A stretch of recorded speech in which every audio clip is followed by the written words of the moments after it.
सब बोलो विष्णु भगवान की जय, बोलो बृहस्पति देव की जय। प्राचीन समय की बात है। भारत में एक राजा राज्य करता था। वह बड़ा प्रतापी तथा दानी था। वह नित्य प्रतिदिन मंदिर में भगवत दर्शन करने जाता था। वह ब्राह्मण और गुरु की सेवा किया करता था। उसके द्वार से कोई भी याचक निराश होकर नहीं लौटता था। वह प्रत्येक गुरुवार को व्रत रखता एवं पूजन करता था। हर दिन गरीबों की सहायता करता था। परंतु यह सब बातें उसकी रानी को अच्छी नहीं लगती थी। वह न व्रत करती और न किसी को एक भी पैसा दान में देती थी। वह राजा से भी ऐसा करने को मना किया करती थी। एक समय की बात है कि राजा शिकार खेलने वन को चले गए। घर पर रानी और दासी थी। उस समय गुरु बृहस्पति देव साधु का रूप धारण कर राजा के दरवाजे पर भिक्षा मांगने आए। साधु ने रानी से भिक्षा मांगी तो वह कहने लगी, हे साधु महाराज, मैं इस दान और पुण्य से तंग आ गई हूँ। इस कार्य के लिए तो मेरे पतिदेव ही बहुत हैं। अब आप इस प्रकार की कृपा करें कि सारा धन नष्ट हो जाए तथा मैं आराम से रह सकूं।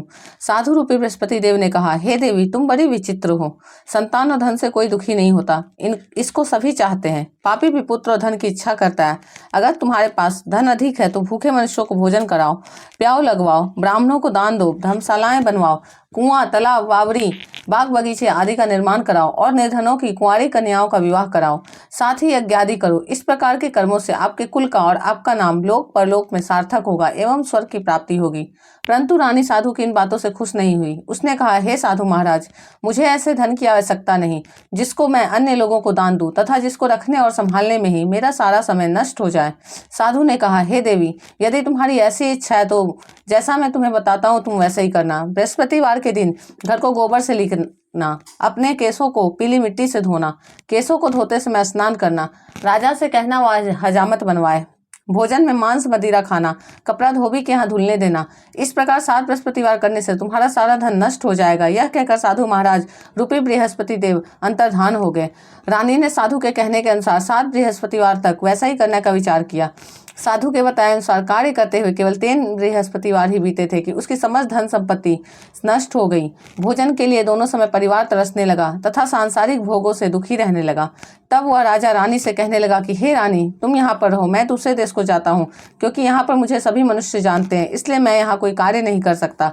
मैं अब परदेश जा रहा हूँ, वहाँ कोई काम धंधा करूंगा, शायद हमारे भाग्य बदल जाए। ऐसा कहकर राजा परदेश चला गया। वह वहाँ जंगल से लकड़ी काट कर लाता और शहर में बेचता। इस तरह जीवन व्यतीत करने लगा। इधर राजा के बिना रानी और दासियां दुखी रहने लगी। किसी दिन भोजन मिलता और किसी दिन जल पीकर ही रह जाती। एक समय रानी और दासियों को 7 दिन बिना भोजन के व्यतीत करना पड़ा। तो रानी ने अपनी दासी से कहा, हे दासी, यहाँ पास ही के नगर में मेरी बहन रहती है। वह बड़ी धनवान है। तू उसके पास जा और वहाँ से 5 सेर बेझर मांग कर ले आ, जिससे कुछ समय के लिए गुजर हो जाएगा। दासी रानी की बहन के पास गई। रानी की बहन उस समय पूजन कर रही थी। बृहस्पतिवार का दिन था। दासी ने रानी की बहन से कहा, हे रानी, मुझे आपकी बहन ने भेजा है, मुझे 5 सेर बेझर दे दो।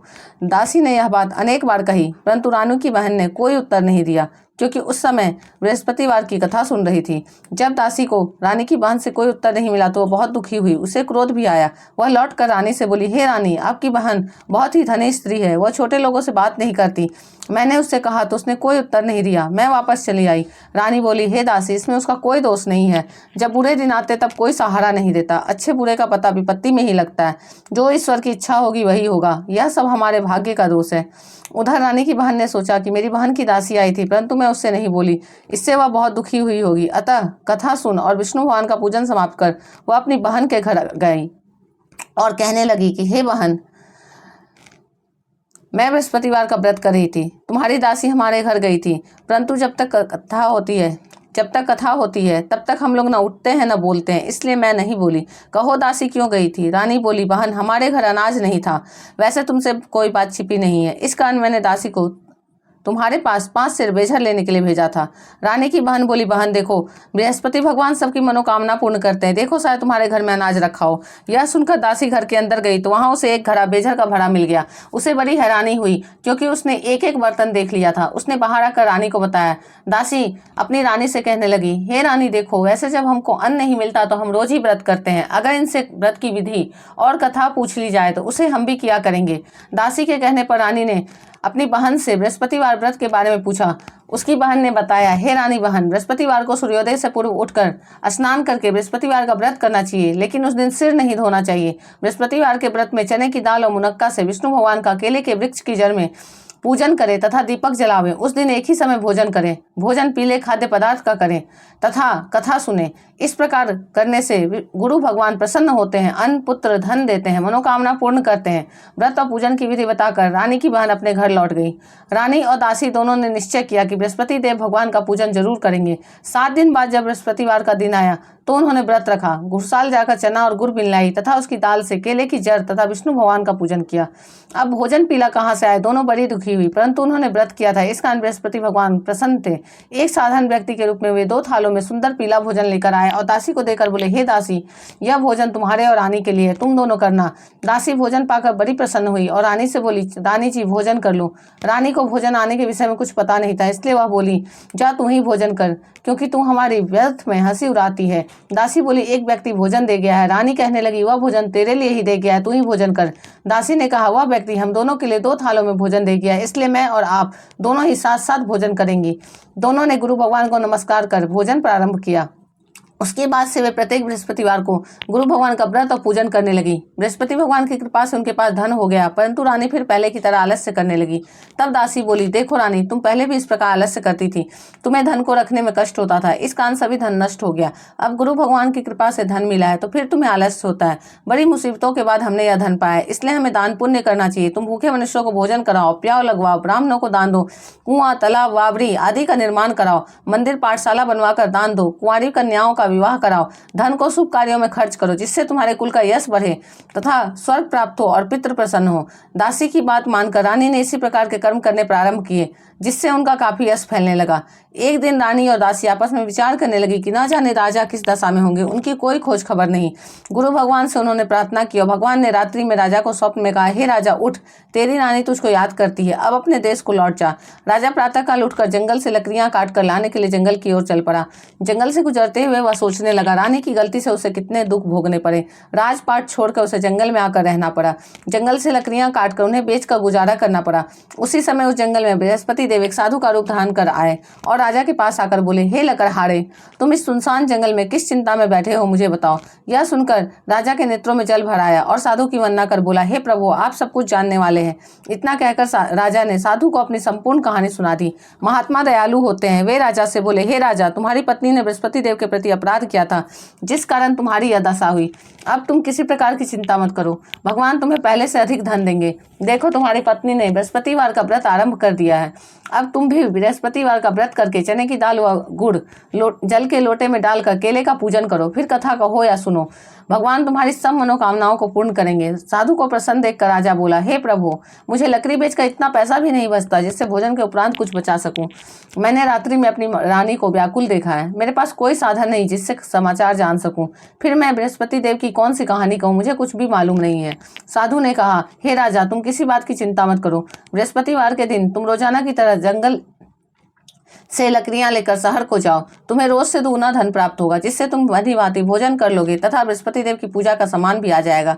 बृहस्पति देव की कथा इस प्रकार है।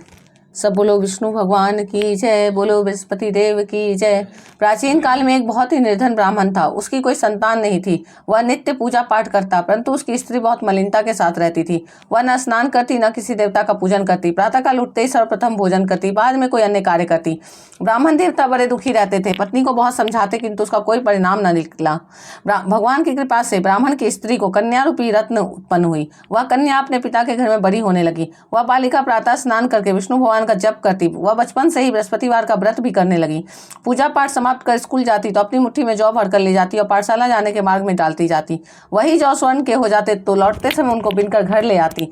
एक दिन वह बालिका सूप में उन सोने के जौ को फटक कर साफ करी थी। तभी उसकी माँ ने देख लिया और कहा, हे बेटी, सोने के जौ को फटकने के लिए सोने का सूप होना चाहिए। दूसरे दिन गुरुवार था। इस कन्या ने व्रत रखा और बृहस्पति देव से प्रार्थना करके कहा, हे प्रभु, यदि मैंने सच्चे मन से आपकी पूजा की हो तो मुझे सोने का सूप दे दो। बृहस्पति देव ने उसकी प्रार्थना स्वीकार कर ली। रोजाना की तरह वह कन्या जौ पहलाती हुई स्कूल चली गई।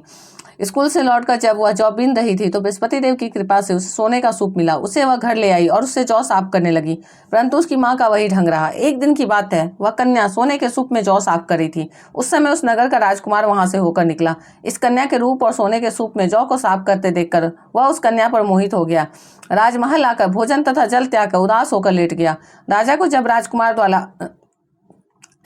राजकुमार द्वारा अन्न जल त्यागने का समाचार ज्ञात हुआ तो अपने मंत्रियों के साथ वह अपने पुत्र के पास गए और बोले, हे बेटा, तुम्हें किस बात का कष्ट है? किसी ने अपमान किया है अथवा कोई और कारण है? मुझे बताओ, मैं वही कार्य करूंगा जिससे तुम्हें प्रसन्नता हो। राजकुमार ने अपने पिता की बातें सुनी और बोला, मुझे आपकी कृपा से किसी बात का दुख नहीं है। किसी ने मेरा अपमान नहीं किया है, परंतु मैं उस लड़की के साथ विवाह करना चाहता हूँ जो सोने के सूप में जौ साफ कर रही थी। यह सुन राजा आश्चर्य में पड़ गया और बोला, हे बेटा, इस तरह की कन्या का पता तुम ही बताओ, मैं उसके साथ तुम्हारा विवाह अवश्य ही करवा दूंगा। राजकुमार ने राजा को उस लड़की के घर का पता बतलाया। मंत्री उस लड़की के घर गया और राजा का आदेश ब्राह्मण को सुनाया। कुछ ही दिन बाद ब्राह्मण की कन्या का विवाह राजकुमार के साथ संपन्न हो गया। कन्या के घर से जाते ही उस ब्राह्मण देवता के घर में पहले की भांति गरीबी का निवास हो गया। अब भोजन के लिए भी अन्न बड़ी मुश्किल से मिलता था। एक दिन दुखी होकर ब्राह्मण अपनी पुत्री से मिलने गया। बेटी ने पिता की दुख की अवस्था को देखा और माँ का समाचार पूछा। ब्राह्मण ने सभी हाल कहा। कन्या ने बहुत सा धन देकर अपने पिता को विदा कर दिया। इस तरह ब्राह्मण का कुछ समय सुखपूर्वक व्यतीत हुआ, लेकिन कुछ दिन बाद फिर वही हाल हो गया। ब्राह्मण फिर अपनी कन्या के यहाँ गया और सभी हाल कहा तो पुत्री बोली, हे पिताजी, आप माता जी को यहाँ लिवा लो, मैं उन्हें वह विधि बता दूंगी जिससे गरीबी दूर हो जाए। ब्राह्मण देवता अपनी स्त्री को साथ लेकर अपनी पुत्री के पास राजमहल पहुंचे तो पुत्री अपनी माँ को समझाने लगी, हे माँ, तुम प्रातःकाल उठकर प्रथम स्नान आदि करके विष्णु भगवान का पूजन करो तो सब दरिद्रता दूर हो जाएगी। परंतु उसकी माँ ने उसकी एक बात नहीं मानी। वह प्रातःकाल उठकर अपनी पुत्री का बचा जूठन खा लेती थी। एक दिन उसकी पुत्री को भी बहुत गुस्सा आया। उसने एक कोठरी से सारा सामान निकाल कर अपनी माँ को उसमें बंद कर दिया। प्रातःकाल उसमें से निकाला तथा स्नान आदि करा के पूजा पाठ करवाया तो उसकी माँ की बुद्धि ठीक हो गई। इसके बाद वह नियम से पूजा पाठ करती और प्रत्येक बृहस्पतिवार को व्रत रखने लगी। इस व्रत के प्रभाव से उसकी माँ भी बहुत धनवान हो गई और बृहस्पति देवता के प्रभाव से स्वर्ग को गई। वह ब्राह्मण भी सुखपूर्वक इस लोक का सुख भोग कर स्वर्ग को प्राप्त हुए। इस प्रकार कहानी कहकर साधु देवता वहां से लोप हो गए। धीरे धीरे समय व्यतीत होने पर बृहस्पतिवार का दिन आया। राजा जंगल से लकड़ी काटकर किसी शहर में बेचने गया। उसे उस दिन और दिनों से अधिक धन मिला। राजा ने चना गुड़ आदि लाकर बृहस्पतिवार का व्रत किया। उस दिन से उसके सभी क्लेश दूर हुए। परंतु जब अगला गुरुवार का दिन आया तो बृहस्पतिवार का व्रत करना भूल गया। इस कारण बृहस्पति भगवान नाराज हो गए। उस दिन उस नगर के राजा ने विशाल यज्ञ का आयोजन किया तथा अपने समस्त राज्य में यह घोषणा करवा दी कि कोई भी मनुष्य अपने घर में भोजन न बनाए तथा आग भी न जलाए। समस्त लोग मेरे यहाँ भोजन करने आवे। इस आज्ञा को जो न मानेगा उसको फांसी की सजा दी जाएगी। राजा की आज्ञा अनुसार राज्य के सभी वासी राजा के भोज में सम्मिलित हुए, लेकिन लकड़हारा कुछ देर से पहुंचा, इसलिए राजा उसको अपने साथ महल में ले गए। जब राजा लकड़हारे को भोजन करा रहे थे तो रानी की दृष्टि उस खुटी पर पड़ी जिस पर उसका हार लटका हुआ था। उसे हार खुटी पर लटका दिखाई नहीं दिया। रानी को निश्चय हो गया कि मेरा हार इसी लकड़हारे ने चुरा लिया है। उसी समय सैनिक बुलवाकर उसको जेल में डलवा दिया। जब लकड़हारा जेल खाने में गया तो बहुत दुखी होकर विचार करने लगा कि ना जाने कौन से पूर्व जन्म के कर्म से मुझे यह दुख प्राप्त हुआ है, और उसी साधु को याद करने लगा जो कि जंगल में मिला था। तत्काल बृहस्पति देव साधु के रूप में प्रकट हो गए और उसकी दशा देखकर कहने लगे, अरे मूर्ख, तूने बृहस्पति देवता की कथा नहीं कही, इसी कारण तुझे दुख प्राप्त हुआ है। अब चिंता मत कर, बृहस्पतिवार के दिन जेल खाने के दरवाजे पर 4 पैसे पड़े मिलेंगे, उनसे तू बृहस्पति देव की पूजा करना तो तेरे सभी कष्ट दूर हो जाएंगे। अगले बृहस्पतिवार उसे जेल के द्वार पर 4 पैसे पड़े मिले। राजा ने पूजा का सामान मंगवा कर कथा कही और प्रसाद बांटा। उसी रात्रि को बृहस्पति देव ने उस नगर के राजा को स्वप्न में कहा, हे राजा, तुमने जिस आदमी को जेल खाने में बंद कर दिया वह निर्दोष है, वह राजा है, उसे छोड़ देना। रानी का हार उसी खुटी पर लटका हुआ है। अगर तू ऐसा नहीं करेगा तो मैं तेरे राज्य को नष्ट कर दूंगा। राजा प्रातःकाल उठा और खुटी पर हार टंगा देकर लकड़हारे को उड़ाकर क्षमा मांगी तथा राजा के योग्य सुंदर वस्त्र आभूषण भेंट कर उसे विदा किया। गुरुदेव की आज्ञा अनुसार राजा अपने नगर को चल दिया। राजा जब नगर के निकट पहुंचा तो उसे बड़ा ही आश्चर्य हुआ। नगर में पहले से अधिक बाग, तालाब, कुएं तथा बहुत सी धर्मशालाएं, मंदिर आदि बने हुए थे। राजा ने पूछा कि यह किसका बाग और धर्मशाला है। तब नगर के सब लोग कहने लगे कि यह सब रानी और दासी द्वारा बनवाए गए हैं। राजा को आश्चर्य हुआ और गुस्सा भी आया। जब रानी ने खबर सुनी कि राजा आ रहे हैं तो उसने अपनी दासी से कहा, हे दासी, देख राजा हमको कितनी बुरी हालत में छोड़ गए थे, वह हमारी ऐसी हालत देखकर लौट न जाए, इसलिए तू दरवाजे पर खड़ी हो जा। रानी के आज्ञा अनुसार दासी दरवाजे पर खड़ी हो गई। जब राजा आए तो उन्हें अपने साथ महल में लिवा लाई। तब राजा ने क्रोध करके अपनी तलवार निकाली और पूछने लगा, बताओ यह धन तुम्हें कैसे प्राप्त हुआ है? तब रानी ने बताया, हमें यह सब धन बृहस्पति देव के व्रत के प्रभाव से प्राप्त हुआ है। राजा ने तब निश्चय किया कि 7 रोज बाद तो सभी बृहस्पति देव का पूजन करते हैं, परंतु मैं रोजाना दिन में 3 बार कथा कहा करूंगा तथा रोज व्रत किया करूंगा। अब हर समय राजा के दुपट्टे में चने की दाल बंधी रहती तथा दिन में 3 बार कथा कहता। एक रोज राजा ने विचार किया कि चलो अपनी बहन के यहाँ हो आवे। इस तरह का निश्चय कर राजा घोड़े पर सवार हो अपनी बहन के यहाँ चल दिया। मार्ग में उसने देखा कि कुछ आदमी एक मुर्दे को लिए जा रहे हैं। उन्हें रोककर राजा कहने लगा, अरे भाइयों, मेरी बृहस्पतिवार की कथा सुन लो। वे बोले, लो, हमारा तो आदमी मर गया है, इसको अपनी कथा की परी है। परंतु कुछ आदमी बोले, अच्छा कहो, हम तुम्हारी कथा भी सुनेंगे। राजा ने दाल निकाली और कथा कहनी शुरू कर दी। जब कथा आधी हुई तो मुर्दा हिलने लगा और जब कथा समाप्त हुई तो राम राम करके वह मनुष्य खड़ा हो गया। राजा आगे बढ़ा तो उसे चलते चलते शाम हो गई। आगे मार्ग में उसे एक किसान खेत में हल चलाता मिला। राजा ने उससे बोला, अरे भैया, तुम मेरी बृहस्पतिवार की कथा सुन लो। किसान बोला, जब तक मैं तेरी कथा सुनूंगा तब तक 4 हरैया जोत लूंगा। जा अपनी कथा किसी और को सुनाना। राजा आगे चलने लगा। राजा के हटते ही बैल पछाड़ खाकर गिर गए तथा किसान के पेट में बहुत जोर से दर्द होने लगा। उसी समय किसान की पत्नी रोटी लेकर आई। उसने जब यह देखा तो अपने पुत्र से सब हाल पूछा। बेटे ने सभी हाल बता दिया। बुढ़िया दौड़ी दौड़ी उस घुड़सवार के पास गई और उससे बोली, मैं तेरी कथा सुनूंगी, तू अपनी कथा मेरे खेत पर ही चलकर कहना। राजा ने लौटकर बुढ़िया के खेत पर जाकर कथा कही, जिसको सुनते ही बैल खड़े हो गए तथा किसान के पेट का दर्द भी बंद हो गया। राजा अपनी बहन के घर पहुंच गया। बहन ने भाई की खूब मेहमानी की। दूसरे रोज प्रातःकाल राजा जागा तो वह देखने लगा कि सब लोग भोजन कर रहे हैं।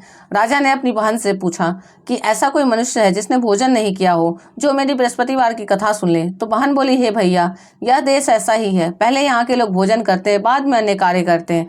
अगर कोई पड़ोस में हो तो देख आती हूँ। ऐसा कहकर बहन देखने चली गई, परंतु उसे कोई भी ऐसा व्यक्ति नहीं मिला जिसने भोजन न किया हो। अंत में वह एक कुम्हार के घर गई जिसका लड़का बीमार था। उसे मालूम हुआ उसके यहाँ 3 दिन से किसी ने भोजन नहीं किया है। रानी ने अपने भाई की कथा सुनने के लिए कुम्हार से कहा तो वह तैयार हो गया। राजा ने जाकर बृहस्पतिवार की कथा कही, जिसको सुनकर उसका लड़का ठीक हो गया। अब तो राजा की प्रशंसा होने लगी। एक दिन राजा ने अपनी बहन से कहा, हे बहन, मैं अपने घर को जाऊंगा, तुम भी तैयार हो जाओ। राजा की बहन ने अपनी सास से कही। सास बोली, हाँ चली जा, परंतु अपने लड़कों को मत ले जाना, क्योंकि तेरे भाई को कोई संतान नहीं होती है। बहन ने अपने भाई से कहा, हे भैया, मैं तो चलूंगी, परंतु कोई बालक नहीं जाएगा। राजा ने कहा, जब कोई बालक नहीं चलेगा तब तुम ही चलकर क्या करोगी। दुखी मन से राजा अपने नगर को लौट आया। राजा ने अपनी रानी से कहा, हम निसंतान हैं, इसलिए कोई हमारे घर आना पसंद नहीं करता। इतना कहकर वह बिना भोजन आदि किए सैया पर लेट गया। रानी बोली, हे प्रभु, बृहस्पति देव ने हमें सब कुछ दिया है, वे हमें संतान भी अवश्य देंगे। उसी रात बृहस्पति देव ने राजा को स्वप्न में कहा, हे राजा, उठ, सभी सोच त्याग दे, तेरी रानी गर्भवती है। राजा को यह जानकर बड़ी खुशी हुई। 9वें महीने में रानी के गर्भ से एक सुंदर पुत्र पैदा हुआ। जब राजा की बहन ने यह शुभ समाचार सुना तो वह बहुत खुश हुई तथा बधाई लेकर अपने भाई के यहाँ आई। तभी रानी ने कहा, घोड़ा चढ़कर नहीं आई, गधा चढ़ ही आई। राजा की बहन बोली, भाई, मैं इस प्रकार न कहती तो तुम्हें औलाद कैसे मिलती। बृहस्पति देव ऐसे ही हैं, जैसी जिसके मन में कामनाएं रहती हैं सभी को पूर्ण करते हैं। जो सद्भावना पूर्वक बृहस्पतिवार का व्रत करता एवं पढ़ता अथवा सुनता है और दूसरों को सुनाता है, बृहस्पति देव उसकी सभी मनोकामना पूर्ण करते हैं। बृहस्पति देव उसकी सदैव रक्षा करते हैं। जो संसार में सद्भावना और सच्चे हृदय से बृहस्पति देव का पूजन करते हैं, उनकी सभी मनोकामनाएं उसी प्रकार पूर्ण होती हैं। जैसे रानी और राजा ने बृहस्पति देव की कथा का गुणगान किया तो उनकी सभी इच्छाएं बृहस्पति देव ने पूर्ण की। मनुष्य को हृदय से उनका मनन करते हुए जय जयकार करना चाहिए। बोलो बृहस्पति देव की जय, बोलो विष्णु भगवान की जय। ओम जय बृहस्पति देवा स्वामी, जय बृहस्पति देवा। छिन छिन भोग लगाओ, छिन छिन भोग लगाओ, कदली फल मेवा। ओम जय बृहस्पति देवा, तुम पूरन परमात्मा, तुम अंतर्यामी स्वामी, तुम अंतर्यामी।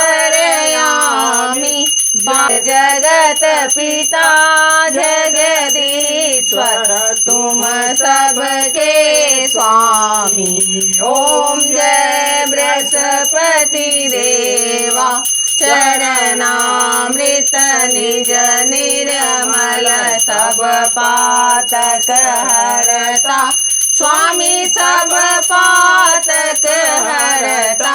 सकल मनोरथ दायक, सकल मनोरथ दायक, कृपा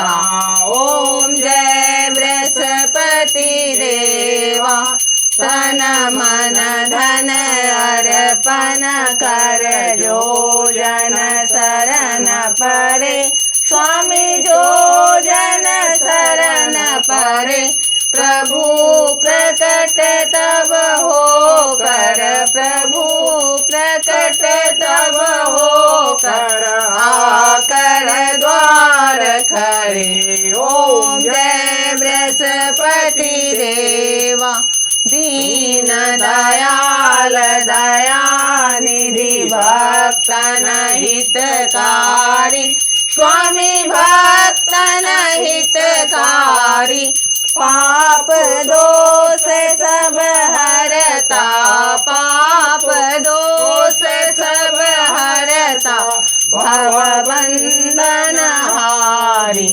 ओम जय बृहस्पति देवा, सकल मनोरथ दायक, सब संशय हारी, स्वामी सब संशय हारी, विषय विकार मिटाओ, विषय विकार मिटाओ, संतन सुखकारी। ओम जय बृहस्पति देवा, जो कोई आरती तेरी प्रेम सहित गावे, स्वामी प्रेम सहित गावे, जैसा आनंद आनंद कर, जैसा आनंद आनंद कर, फल निश्चय पावे। ओम जय बृहस्पति देवा। सब बोलो विष्णु भगवान की जय, बोलो बृहस्पति देव की जय।